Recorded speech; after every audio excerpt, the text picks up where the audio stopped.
Hey there, it's Kimberly with SafeStrap, and today we're talking about how we exceed the ASTM standard. SafeStrap has an in-house laboratory that conducts raw material and first article testing. We then send out all products to accredited labs for third-party independent testing and certification as required by law. SafeStrap is also a vertical manufacturer.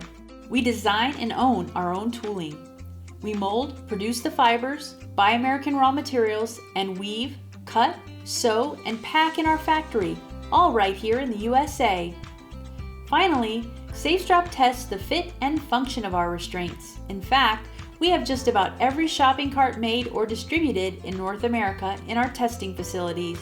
This ensures we can determine the correct sizing and fit of the restraint for occupant children, which is required by ASTM.